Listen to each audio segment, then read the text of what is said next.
Hello friends, welcome into the Cowboys Report presented by The Guild. I am Tom Downey. As you saw there, training camp has officially begun for the Dallas Cowboys with the Cowboys State of the Team 2018 press conference. With camp here, we're going to try and take you through some news and notes each day. We'll start things off with some stuff that came out of that press conference with Jerry Jones, Stephen Jones, and Jason Garrett. First off, Jerry Jones reiterated that he is going to make players stand for the National Anthem. They're not going to be allowed in the locker room, which is kind of weird because the NFL policy says they're supposed to be allowed to, and then Jerry Jones says no, that they're not going to be allowed to. And oh, by the way, the NFL already asked the owners to not talk about the National Anthem policy, and in his first comments since then, what does Jerry Jones do? He immediately talks about the anthem policy. Classic Jerry Jones right there. He bows to no man. But do you guys agree that with Jerry Jones that players should be required to stand for the National Anthem? Now, the NFL policy is currently under review, and they might change it or scrap it altogether. Either way, Jones's thoughts, and they have been very clear from the very beginning, is that you better stand for the anthem. So let me know what you guys think in the comments section. On to some more on-the-field notes. First up, Kavon Frazier. This is kind of the big one. He is starting camp on the NFI list due to a medical concern, namely there is a potential blood clotting issue. In particular, that the fear is that Frazier has a disease that would prevent him to, or if he starts to bleed, to have his blood clot. Now, it's typically hemophilia or von Willebrand disease, although the exact diagnosis is not known yet. And Frazier's tests are A, to confirm that, and B, see if, hey, can he just take some medication, and that will allow him to play and will allow the blood to clot properly. If it doesn't, there is some fear that Frazier's career could be in jeopardy, but Frazier's camp expects it's not going to impact his season, and it'll be just fine. More of a precautionary approach there, but we'll keep you updated on Frazier because hopefully he is just fine. As for David Irving, well, of course, he is once again in trouble, and now he is at rehab. He's excused from camp, and as you saw in Jerry Jones' comments earlier, he is expected to not return at all for camp this year. Maybe not, especially not for Oxnard, maybe not once they come back to Dallas area. It's just another example of more problems for David Irving. So on one hand, I think it's a good thing that he's getting the help that he clearly needs, and that's why he's at rehab for what was reported as a substance abuse issue. Of course, he's suspended for 4 games as well. On the flip side for David Irving, come on, man. Like, you are so immensely talented, and it's always something with David Irving. At a certain point, how many times will the Cowboys be fooled by Irving before they decide, you know what? It's probably actually his fault and not anything that we have done. So let me know if you guys want the Cowboys to dump David Irving. Give me a Y for a yes, an N for a no. I still vote no. At the very least, get him in for 12 games, maximize what you can do with him, and then after that say, you know what, David, best of luck, but we just can't handle it anymore. And a big thank you to the Guild for sponsoring today's show as well. Go to stayguild.com. Use promo code ChatSports for 15% off your next stay. And if you come to Dallas to watch the Cowboys game, just stay with the Guild, tell them we sent you, and use that promo code. All right, one more training camp news and note for you. Randy Gregory, he will start the year on the NFI list. I didn't mention this for Frazier, but it is the non-football injury or illness list. This isn't a massive surprise per se with Gregory. The reasoning here is the Cowboys want to take it slow. He did check in at a good weight, 242. It's about the right weight for Gregory as an edge rusher at defensive end. He's not going to play DT like some of you have tried to tell me. But the Cowboys are taking it slow with Randy. Look, he's been away from football for quite some time, has been away from other players. He needs some acclimation process, so they will not rush Randy back. But I do think in the preseason games, he's going to play a pretty big role. I don't know how long he'll be on that NFI list, but I don't think it'll be that much longer until he is cleared to play. Let me know how many sacks you guys think he'll have. Again, I don't think it's going to be a lot. I think anything around 3 or 4, I'll put the over-under at 4.5, is a really good figure for a dude that has 1 career sack, even if it did come against Jason Peters. All right, folks, we'll take it into some Cowboys rumors, some from camp, some from outside of camp. First up, is Dallas not excited about Rico Gathers? I'm giving this one 3 stars. The Cowboys didn't come out and outright say it, but read between the lines here when Jason Garrett says the Cowboys have 3 tight ends that they are excited about. Well, if Jeff Swaim, Blake Jarwin, and Dalton Schultz are atop the depth chart, and those are all 3 young tight ends, that means they're not excited about Rico Gathers. And again, here is the exact quote from Jason Garrett. Now, maybe Garrett misspoke, or maybe he forgot about Rico or something. But I think it's pretty clear based on everything that Garrett and the Cowboys front office has said or hinted at. They are not banking on Rico being a factor in this offense. Now, I want Rico to be the starting tight end because that's the best case scenario, is that Rico emerges as that potentially great weapon at tight end for the Cowboys. But with the way the staff is talking, I know you guys aren't going to like to hear it, but I think it's more likely that Rico gets cut than he gets the starting tight end job, and it's not even all that close as we sit right now with camp just underway with non-padded practices to start for the Cowboys. Second rumor is Jason Garrett not on the hot seat. I know you guys probably didn't like the Rico one. I think you like this one a little bit more. This one is fake news. I know that it comes from Jerry Jones, and Jerry Jones says, "Oh no, Jason's not on the hot seat," and that he thinks that part of the reason why he's so excited is because of the coaching staff, and I get that on one hand. The quote from Garrett is, "No, that's the best answer I can give and the fairest. Our coach and coaching staff are the number one reason that I'm excited about what we have ahead of us this year." I'll make note of this. Well, Jason Garrett's sitting right next to Jerry Jones when he says that. So what is Jerry going to do? Look over at his coach and say, "I have no faith in you. You are on the hot seat."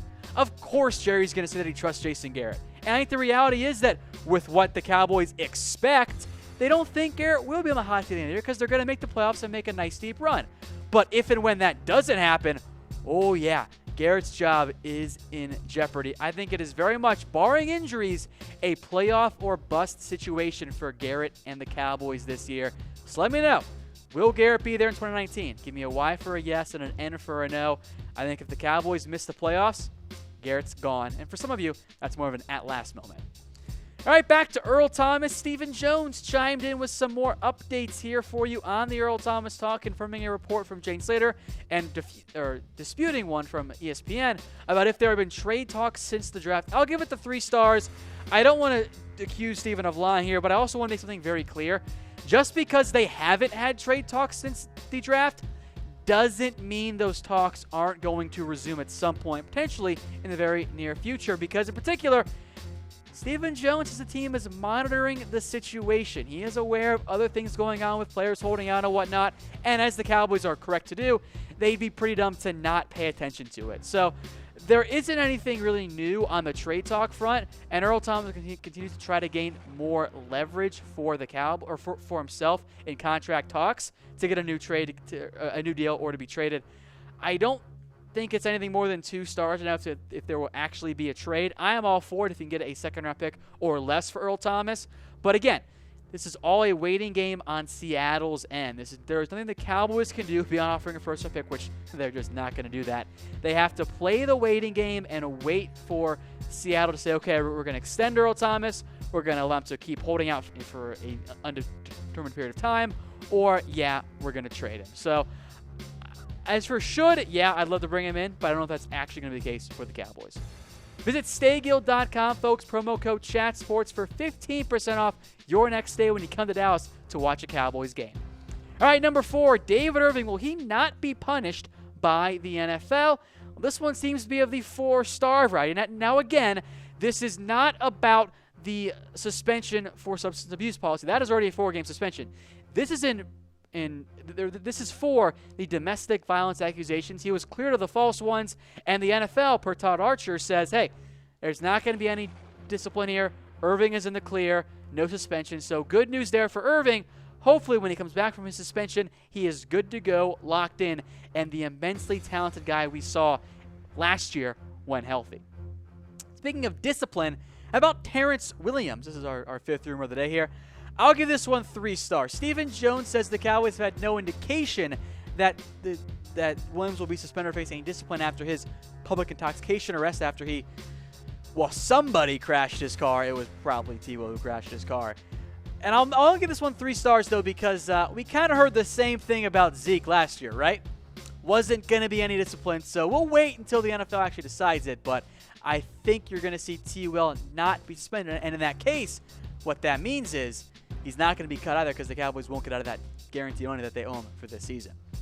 Speaking of receivers, is Cole Beasley the most likely player for a camp extension? On one hand, yes. On the other hand, not so much. So we'll give it 2 stars here. Bleacher Report said, okay, who is the most likely player for each team to get an extension? And of the Cowboys free agents in 2019, they're probably right to pick Cole Beasley because, frankly, nobody actually makes sense. You can't extend DeMarcus Lawrence because the franchise had deadline to do so has already passed. You're not going to extend David Irving at this point right now. Cole Beasley's up next there, and then it's Kavon Austin you actually want to see play a little bit, and maybe a backup in a Cam Fleming or a Dayton Jones. So Cole is the most likely guy, but I don't think you'll actually see the Cowboys extend him. So for now, it's two heads. He's the most likely, but that's all relative, and he's not actually all that likely to begin with. All right, folks, I am Tom Downey. Follow me on Twitter at WhatGoingDowney for more Cowboys coverage. Training camp is here.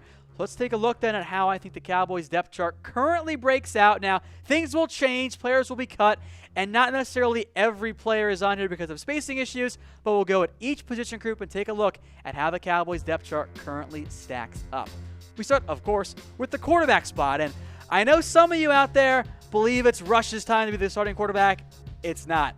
Dak is your clear-cut starter. The battle is actually for the number 2 job between Cooper Rush and Mike White.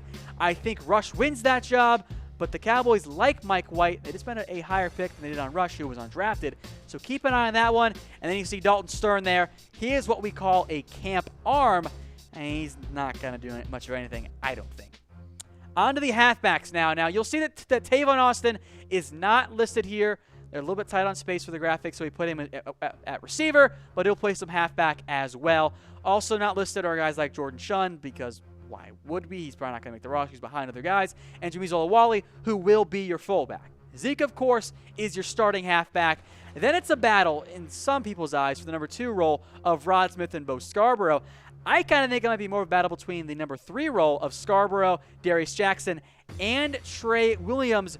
Do not count him out. But, folks, let me know who you think should be the Cowboys' number 2 back. Give me a 3 for a Rod Smith and a 4 for Bo Scarborough. I know some of you guys like Bo. Rod Smith was really good last year when on the field. And, of course, not as good as Zeke, obviously. But he's a quality number 2 back. I'd be very surprised, barring injury, if he is not the Cowboys' number 2 back this year. On to the receiver depth chart here.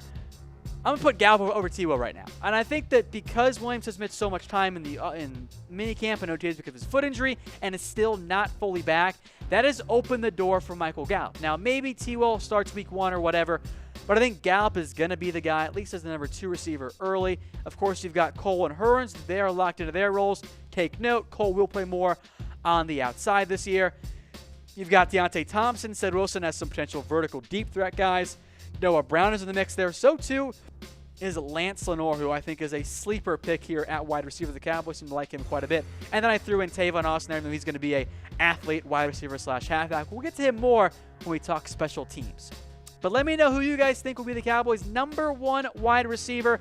I think in terms of yards, sign me up for Allen Hurns. In terms of catches, it will be the slot guy, Cole Beasley.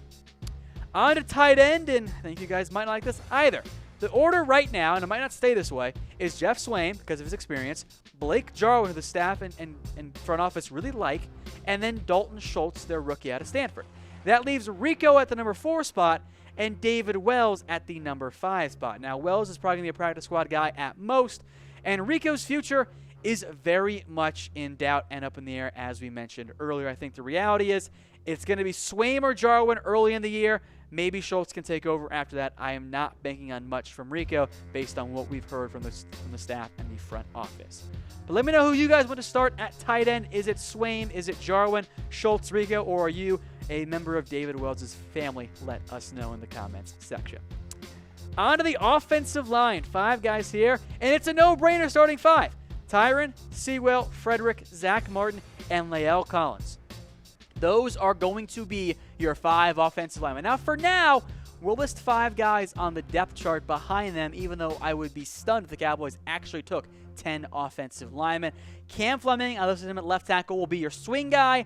Chaz Green might play some interior, but he can also play some tackle if needed. Joe Looney, Marcus Martin are kind of battling there at left guard / center, or I guess say just guard and center in general. And Kadeem Edwards as well, I think, is behind Looney and Martin, maybe even Chaz Green on the interior. I think in the reality, it's 8-9 men at most for the Cowboys this year when it comes to players they take on the offensive line. So when we get to the 53-man roster, one of those names will be off it for sure. We'll move now to defense here, but first, a quick word from our sponsor, The Guild.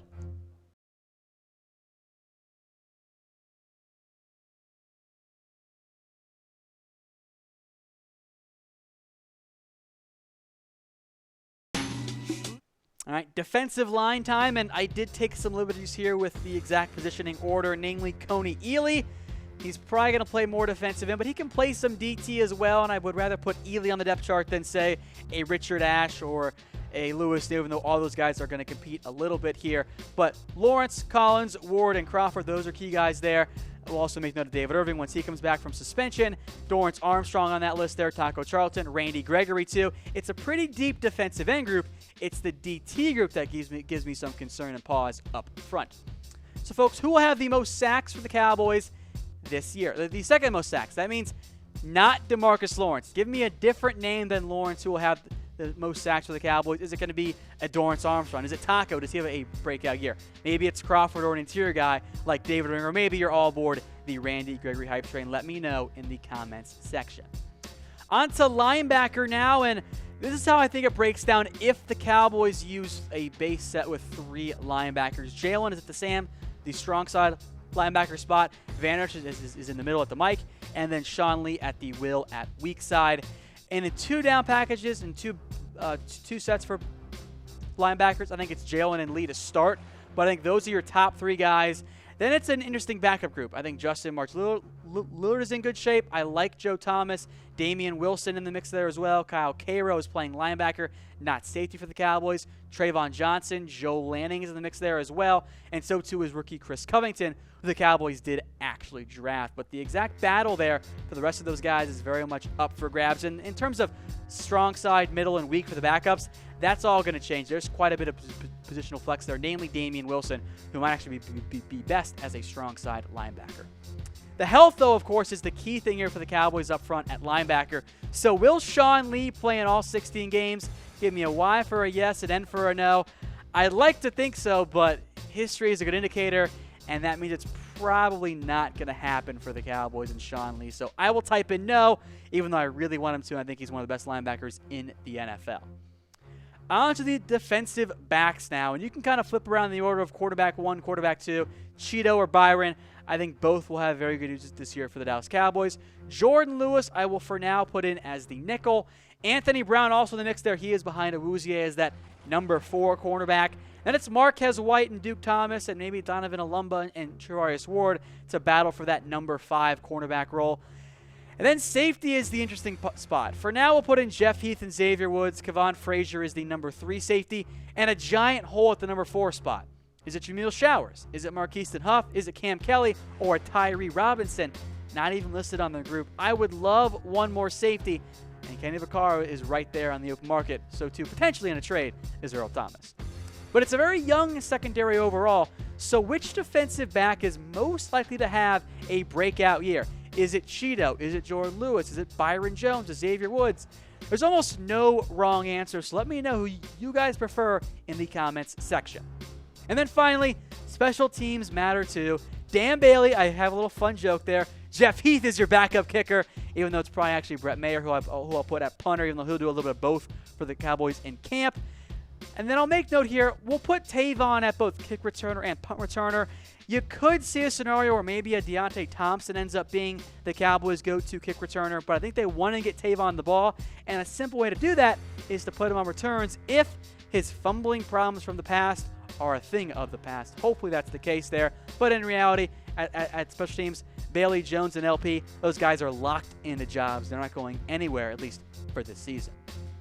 All right, folks, get your questions in the comments for our next mailbag. We'll film that live for you on Sunday and post it right afterwards. So give me your questions. Already got a bunch of good ones, but keep them coming. And until next time, folks, we'll see you.